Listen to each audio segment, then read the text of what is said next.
Hello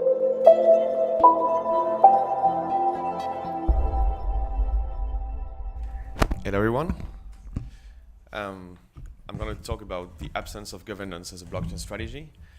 First of all, I'd like to thank Vincent for his invitation and all the partners that allow us to be there today.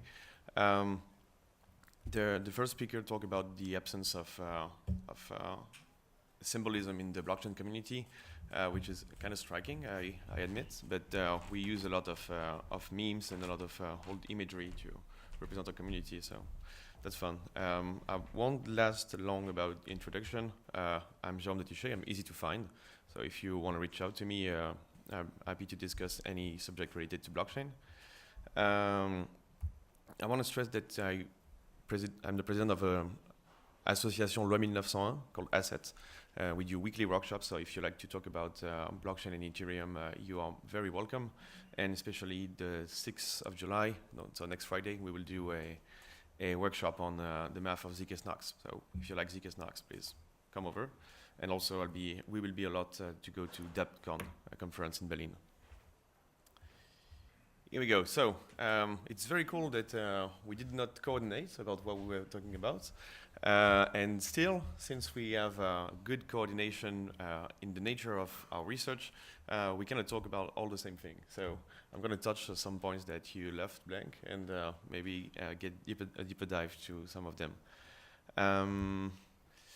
First of all, a real-world strange example, or at least for me, it's a strange example. Who here is from Liechtenstein?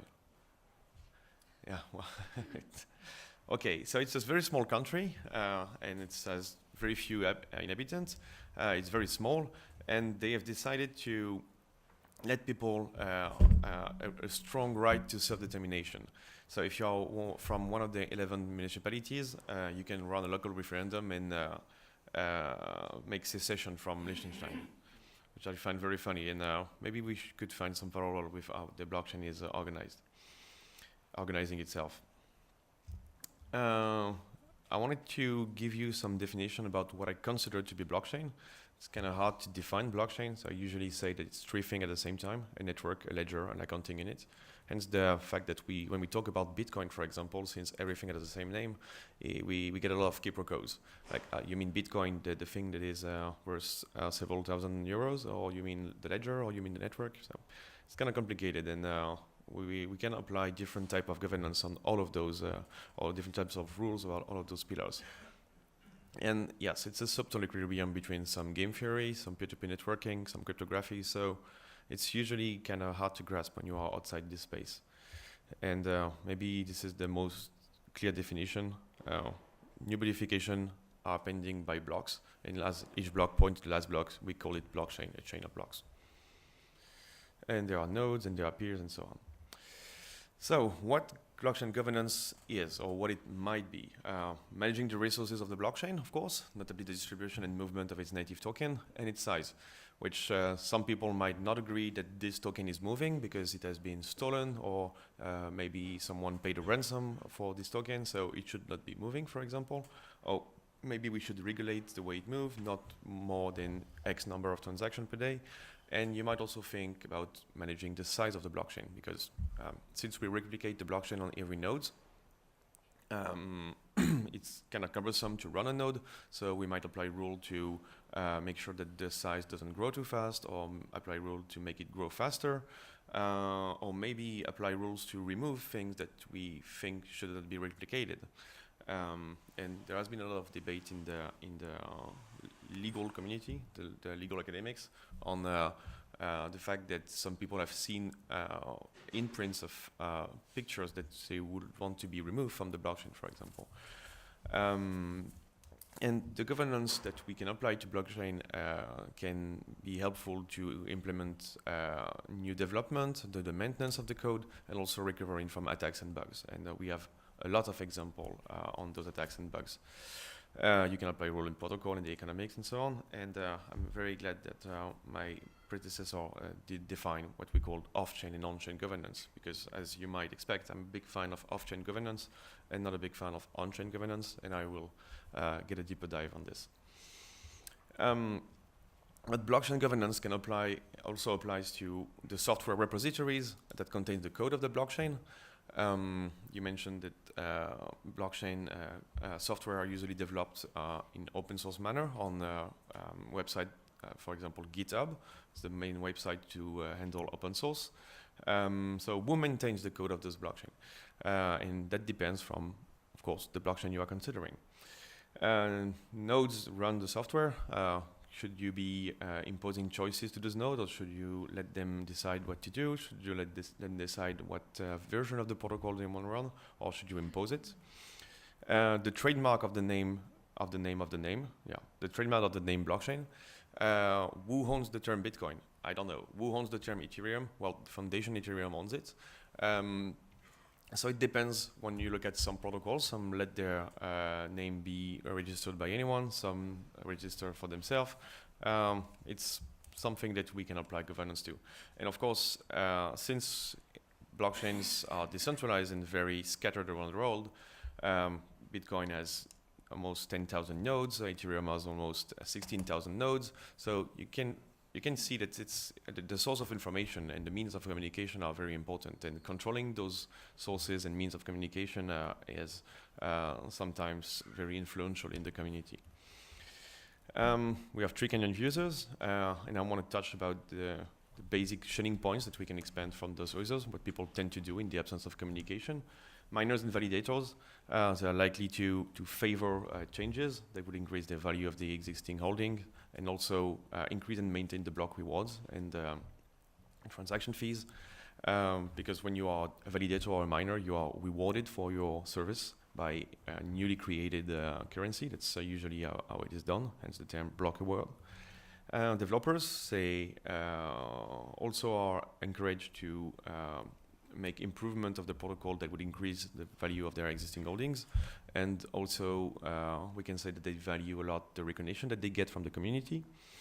And we have users. We are, using protocols, and also would like their holdings to gain in price, and will also want to have a better core functionality of the system.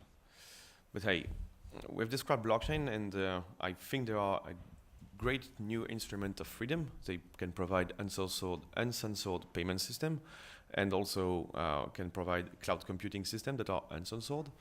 Initially, the blockchain emerged with Bitcoin in a recession back in 2008, 2009, where trust dangers had arguably failed to manage the financial system. And the idea that emerged after that is that we can maybe build a financial system that do not rely on trust dangers. So we should make sure that the blockchain remain a public good rather than a menace for the public, because when you look at blockchains and how they behave, the way they are designed looks a bit dubious, and blockchain witness a lot of controversial events. Sometimes they fork, sometimes they are under attack, and so on. And also blockchains claim to be unstoppable, which I think from the eyes of the government or for the eyes of some financial institution seems to be unacceptable. How can they be unstoppable? Some well-known figures in the space, Andreas Antonopoulos, and notably explained that even if you cut the internet, we can still run blockchain just by making fire sign and describing 0 to 1 and what we want to broadcast on the network. So sort of unstoppable. So shouldn't blockchain have a well-defined governance? Seriously.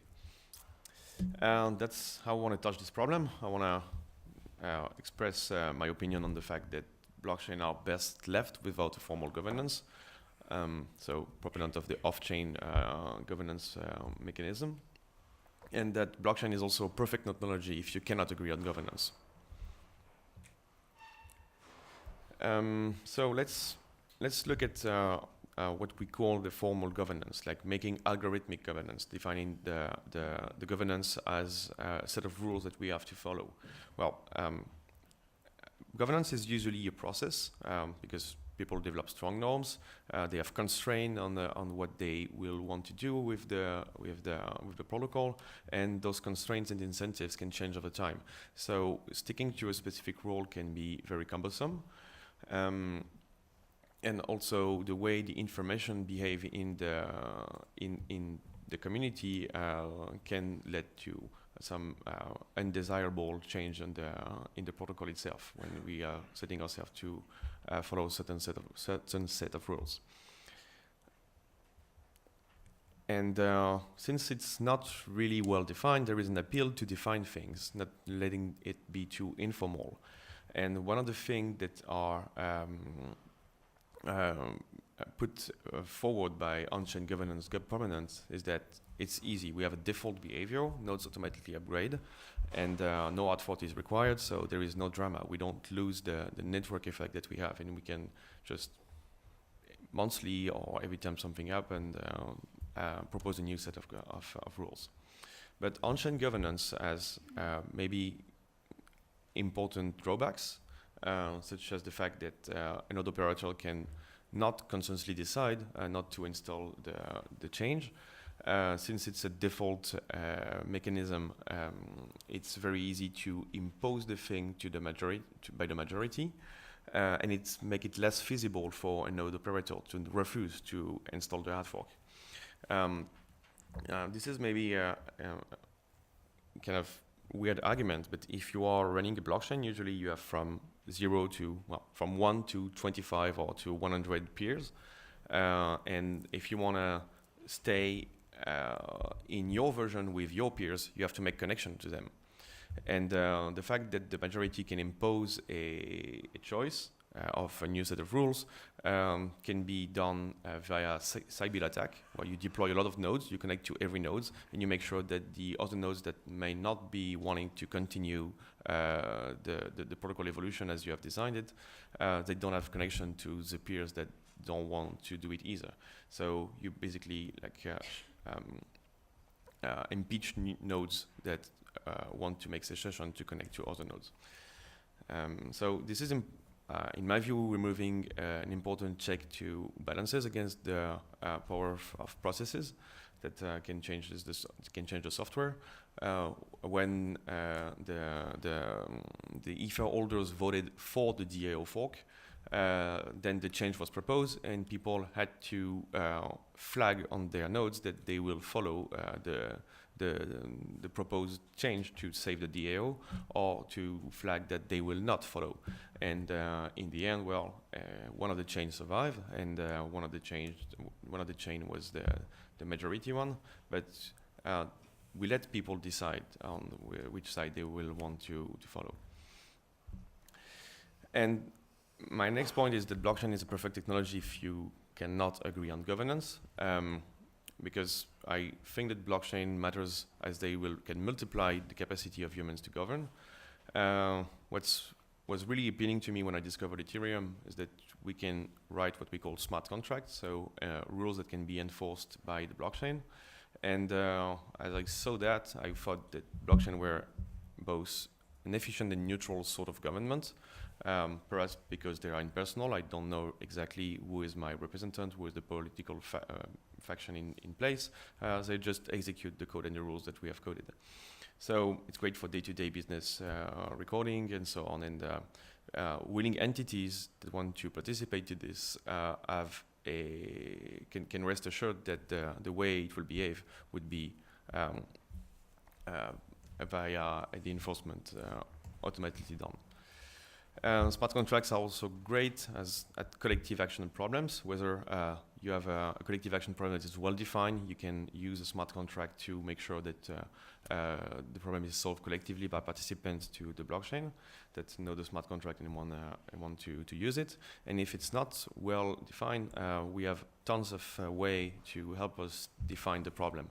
And you cited futurarchy or quadratic voting or predictive markets. Those are all those tools that we can implement in smart contract. And of course, if you accept the fact that the blockchain as a whole is kind of very hard to govern, and the governance itself is kind of blurry, but it's still working pretty well, you can use a smart contract to do whatever you want and implement your own governance in that. So in that sense, if you are a game theorist and you want to test things, a smart contract is probably a very good way to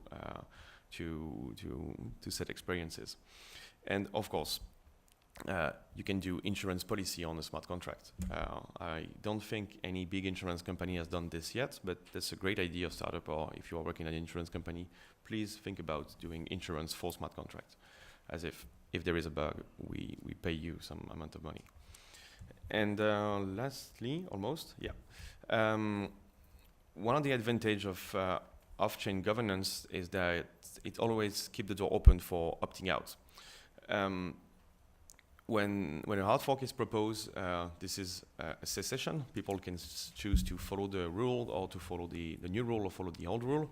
If you are in a proof of work or POW consensus, you will very likely survive, because it's kind of hard to attack a proof of work blockchain, even if recently we've seen some nice, some interesting events. So if the fork is contentious, I mean, if the blockchain power, computing power is split between 1/3 and 2/3, those two choices can potentially live indefinitely. And on Ethereum, we are developing an algorithm called Casper CBC for proof of stake. And what is CBC? Correct by construction. Yeah. Kind of cocky to call it correct by construction, but the idea behind it is that there cannot be any contentious hard fork. So a governance mechanism can impose responsibility and powers to users that they don't want to have, making sure that the governance is done out-chain, allow for people running nodes to anonymously do civil resistance, which I think is great. And in that sense, blockchain can bring both less centralized and also deeper governance, and inviting people to do their own governance in their own smart contract or in their own chain. Yeah. So remaining question that I would love to discuss, I think governance matters a lot in how many software implementations there is. Especially if one specific implementations kind of dictate the way the other software implementations should behave.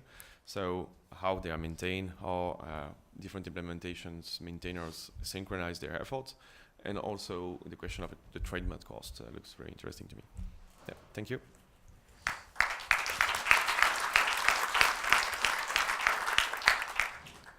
And I'm going to leave you with this beautiful picture. Questions from the floor? Where did you put that picture? That's the old advertisement for the Commodore 64.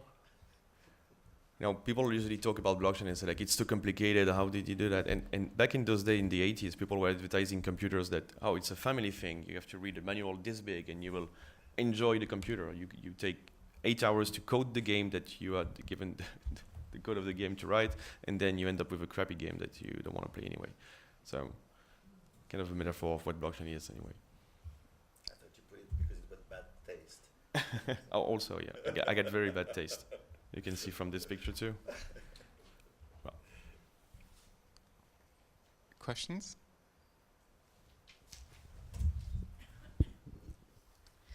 Hello, thank you for this nice talk. So I have actually more than one question. So the first question is just maybe a misunderstanding from my point of view.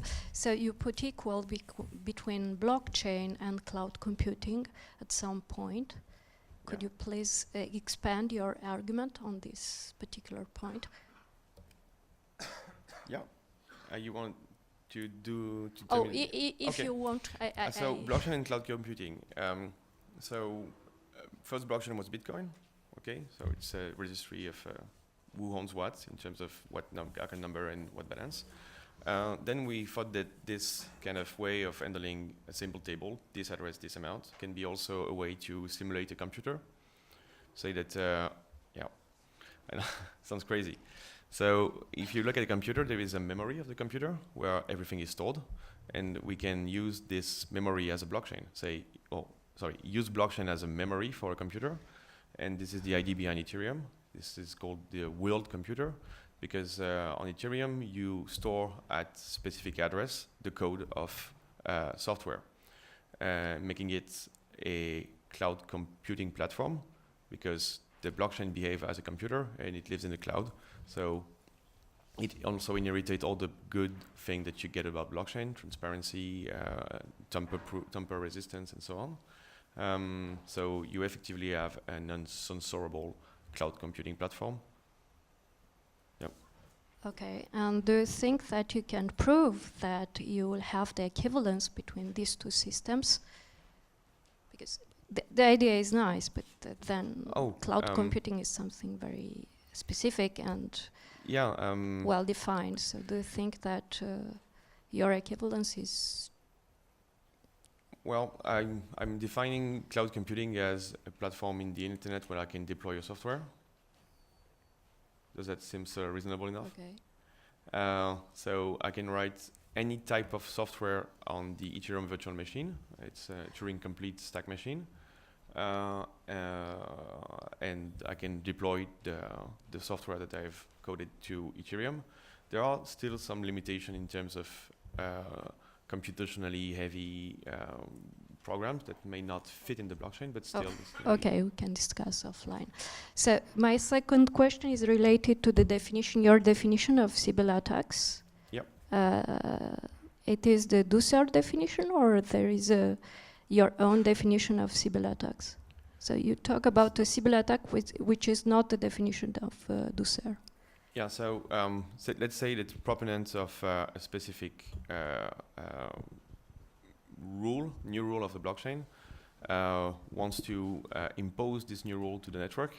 So they can deploy multiple instances of the node version that support this change, and jam all the connection that other nodes are making with their peers. And when the choice for the governance, the new type of rule appears, the nodes that will want to support an alternative options won't have any connection to any of their other peers. So they will be left alone, even if they are probably not alone, but left alone between not being unable to connect with other nodes. And that's often left out of any reflection on on chain governance.